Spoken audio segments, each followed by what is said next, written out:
नमस्कार, स्वागत है आप सभी का भोजपुरी अखबार की खबरें फटाफट में। शुरुआत करेंगे आज की कुछ बड़ी खबरों के साथ। कांग्रेस के G23 समूह ने की थी मुकुल वासनिक को अध्यक्ष बनाने की मांग।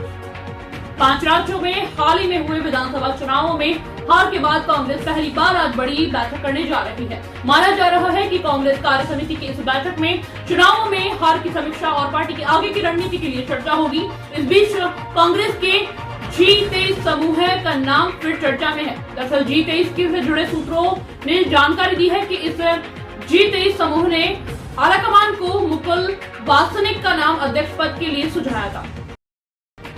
मॉर्गन स्टैनली ने 2022-23 के लिए भारत की वृद्धि दर के अनुमान को घटाकर 7% किया।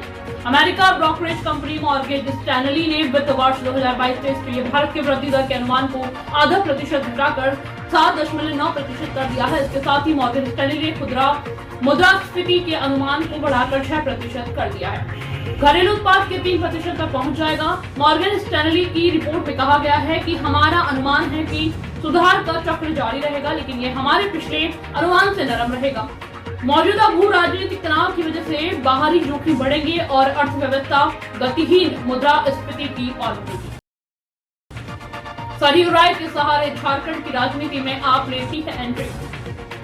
पंजाब विधानसभा में आम आदमी पार्टी की प्रचंड जीत से पार्टी के नेता खासे उत्साहित है। आप के संयोजक अरविंद केजरीवाल ने घोषणा कर दी है कि पार्टी अब रुकने वाली नहीं है और देश में अपने विस्तार की ओर तेजी से बढ़ रही है। आज झारखंड के कद्दावर नेता और फिलहाल निर्दलीय विधायक सरयू राय के एक तस्वीर ट्विटर पर पोस्ट की है, जिसमें ये सहज की कयास लगाया जा सकता है कि आप अब झारखंड में भी अपना पैर पसारना चाहती है। दरअसल इस तस्वीर में सरयू राय दिल्ली के मुख्यमंत्री अरविंद केजरीवाल और शिक्षा मंत्री मनीष सिसोदिया के साथ बैठक कर रहे हैं।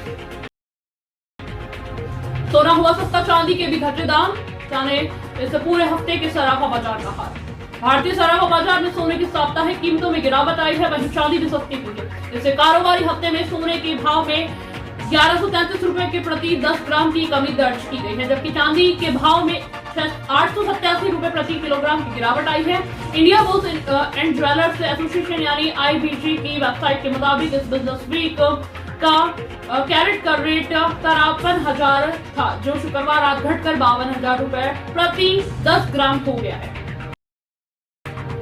पटना में ट्रैक्टर ड्राइवर से टैक्स ले रहे थे दरोगा सिपाही, SSP ने रंगे हाथों किया गिरफ्तार। राज्य सरकार द्वारा अवैध बालू और रिश्वतखोरी को लेकर कई वरीय पुलिस और प्रशासनिक पदाधिकारियों के खिलाफ कठोर कार्रवाई की जाने के बाद भी पुलिस और प्रशासनिक पदाधिकारी अवैध रिश्वतखोरी करने से बाज नहीं आ रहे हैं। ताजा मामला पटना का है, जहां एक दरोगा और पुलिस जिप्सी के ड्राइवर को SSP ने रंगे हाथों गिरफ्तार कर लिया है। मामला पटना के सिटी इलाके का है। सिटी के चौक थाना क्षेत्र के कंगन घाट इलाके में शनिवार की देर रात SSP मानवजीत सिंह ढिल्लों ने छापेमारी कर बालू लदे ट्रैक्टर चालक से अवैध वसूली कर रहे चौक थाने के दारोगा कन्हैया तिवारी और ड्राइवर शिव नारायण यादव को रंगे हाथों गिरफ्तार किया है। पुलिस ने बालू लदे दोनों ट्रैक्टर को जब्त कर लिया है।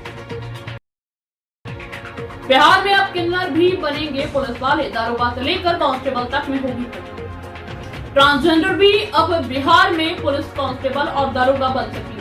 सामान्य प्रशासन विभाग ने इसको लेकर संकल्प जारी करते हुए किन्नरों ट्रांसजेंडर को बिहार पुलिस में सीधी नियुक्ति का रास्ता साफ कर दिया है। बिहार पुलिस के लिए निकलने वाले सिपाही और दारोगा की परीक्षा में ये किन्नर बैठ सकेंगे और थानों की कमान भी संभाल सकेंगे। मुख्य सचिव की अध्यक्षता में हुई बैठक में फैसला लिया गया था, जिसमें गृह सचिव सैथिल कुमार और सामान्य प्रशासन विभाग के अपर मुख्य सचिव चैतन्य प्रसाद, अपर सचिव महेंद्र कुमार भी शामिल थे। बिहार में शिक्षक के 32,714 पदों पर बहाली के लिए नीतीश सरकार ने उठाया अहम कदम। दरअसल नीतीश सरकार ने छठे चरण के तहत 32,714 पदों के विरुद्ध माध्यमिक और उच्च माध्यमिक शिक्षकों की नियोजन प्रक्रिया को पूरी करने के लिए अपने प्रयासों को तेज कर दिया है। राज्य सरकार ने इसके लिए पटना हाईकोर्ट में विशेष अनुमति याचिका दायर की है। इस संबंध में जानकारी देते हुए शनिवार को शिक्षा एवं संसदीय कार्य मंत्री विजय कुमार चौधरी ने बताया कि इस याचिका के माध्यम से माननीय हाईकोर्ट से अनुरोध किया गया है कि अगले महीने से नए शैक्षणिक सत्र की पढ़ाई शुरू होगी। यूपी में बीजेपी से बगावत कर अधर में लड़के मुकेश सहनी, जाने वजह। बिहार के नीतीश कैबिनेट में पशुपालन मंत्री और विकासशील इंसान पार्टी के राष्ट्रीय अध्यक्ष मुकेश सहनी का बीजेपी के साथ संबंध कैसा होगा, इसको लेकर तमाम तरह की अटकलें चल रही है। बिहार एनडीए में उनकी भूमिका आगे कैसी होगी, इसका जवाब 10 दिनों के अंदर ही मिल जाना है। दरअसल उत्तर प्रदेश विधानसभा चुनाव में वीआईपी के शामिल होने और भाजपा से दो हाथ करने के बाद अब यह सवाल तेजी से और बढ़ने लगा है कि मुकेश सहनी का भाजपा के साथ रिश्ता कैसा होगा। पटना में मेट्रो रेलवे कार्य ने पकड़ी रफ्तार। बिहार की राजधानी पटना में मेट्रो का काम रफ्तार पकड़ने लगा है। कंकड़बाग स्थित मलाही पकड़ी से न्यू आईएसबीटी रूट तक प्रायोरिटी कॉरिडोर का काम तो पहले से ही चल रहा था, लेकिन अब अशोक राजपथ पर भी मेट्रो का काम शुरू हो चुका है। कॉरिडोर 2 के तहत गांधी मैदान और पटना विश्वविद्यालय के नजदीक अशोक राजपथ पर पटना मेट्रो के लिए घेराबंदी का काम चल रहा है। इन जगहों पर पहले मिट्टी की जांच की जाएगी और फिर डिजिटल सर्वे का काम शुरू होगा। इसके बाद जल्द से स्टेशन के लिए पिलर की नींव रखी जाएगी। रिश्तों का खत्म, मां की बिल्डिंग हड़पने के लिए बेटी ने पति संग मिलकर की हत्या, शव को फंदे से लटकाया। संपत्ति के लोभ और लालच में आकर क्या कोई बेटी अपनी मां का कत्ल कर सकती है? जवाब होगा नहीं। लेकिन बिहार में एक ऐसा ही मामला सामने आया है जहां मां के मकान पर छल से कब्जा करने की नीयत से एक बेटी ने अपने पति के साथ मिलकर न केवल मां की हत्या की बल्कि शव को फंदे से लटकाकर संदिग्ध रूप देने की कोशिश भी की। रिश्तों का कत्ल करने की यह घटना बांका की है, जहां टाउन थाने के अलीगंज मोहल्ले में ये वारदात हुई है। घटना के बारे में बताया जा रहा है कि बीवी फरजाना अपने घर में अपने पति और बेटे दामाद के साथ अपने बच्चों के साथ रहती थी, लेकिन बांका शहर में मां के इस मकान पर बेटी और दामाद ने पहले ही नजर गड़ाई रखी थी। मद्य निषेध मंत्री सुनील कुमार बोले 5 लोगों की मौत की सरकार कराएगी जांच। गोपालगंज में शराब से 5 लोगों की मौत मामले में सरकार ने सख्ती दिखाई है। मद्य निषेध विभाग के मंत्री सुनील कुमार ने कहा है कि पूरे मामले की जांच कराई जाएगी। जांच के बाद सच सामने आएगा और जो भी दोषी होंगे उन पर कार्रवाई होगी। उन्होंने स्पष्ट रूप से कहा है कि बिहार में पूर्ण शराबबंदी कानून लागू है और सरकार इस पर गंभीर है। लखनपुर में 5 लोगों की मौत की बात सामने आई है, उसे मामले की लीपापोती नहीं की जाएगी। जरूरत पड़ी तो पटना से स्टेट टीम भेजकर जांच कराई जाएगी। पहले भारत से हारी वेस्टइंडीज की महिला टीम।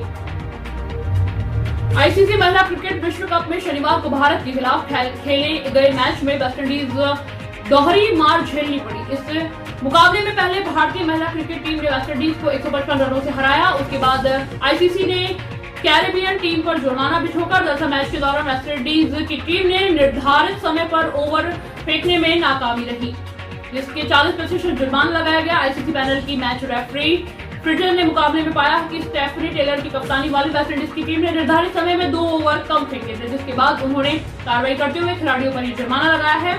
फ्रेड्स को इस मैच के लिए रेफरी नियुक्त किया गया था। आज की खबरें फटाफट में बस इतना ही। कल फिर मुलाकात होगी कुछ बड़ी खबरों के साथ, तब तक के लिए देखते रहिए भोजपुरी।